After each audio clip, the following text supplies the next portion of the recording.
Méditation du 4 juin. Ce que nous adorons nous transforme. Que ceux qui les idoles ont fabriquées deviennent comme elles, et quiconque aussi met sa confiance en elles. Psaume 135, verset 18 de la version Bible français courant. Pourquoi Dieu ne nous permet-il pas d'avoir des idoles? Parce qu'adorer nous transforme. Ce à quoi vous donnerez le plus de valeur dans votre vie vous modèlera à sa ressemblance et changera votre manière de communiquer. Ceux qui adorent l'argent se définissent progressivement en termes économiques. Écrit Tom Wright dans Surprised by Hope, surpris par l'espoir. Voit de plus en plus les autres comme des créditeurs, des débiteurs, des associés ou des clients, plutôt que comme des êtres humains. Ceux qui adorent le sexe se définissent progressivement en termes sexuels, leurs préférences, leurs pratiques, leurs expériences passées et traitent de plus en plus les autres comme des objets sexuels, réels ou potentiels. Ceux qui adorent le pouvoir se définissent dans ces termes et traitent les autres comme des collaborateurs, des concurrents ou des pions.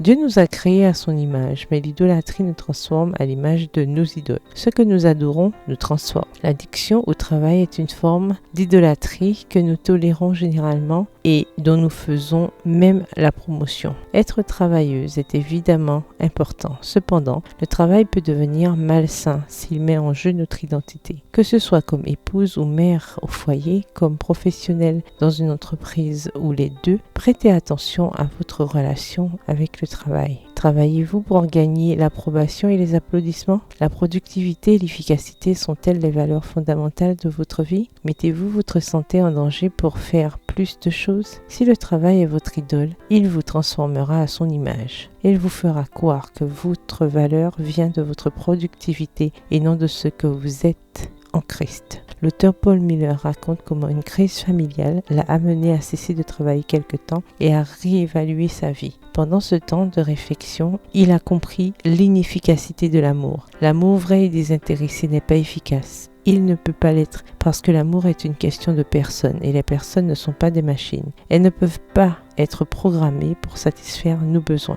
Aimer les autres n'est pas toujours efficace dans le sens économique du terme. Cela demande souvent de ralentir votre rythme pour être présente et attentive. Prière. Seigneur, je ne veux adorer que toi. Adorer l'efficacité fait que je perds la capacité d'aimer les personnes que je considère comme improductives. Le véritable amour se fonde sur la grâce et non sur l'efficacité. Notre valeur ne dérive pas de notre productivité, mais du fait d'avoir été créés à ton image et d'être tes filles. Amen. Bonne journée, que l'Éternel vous bénisse.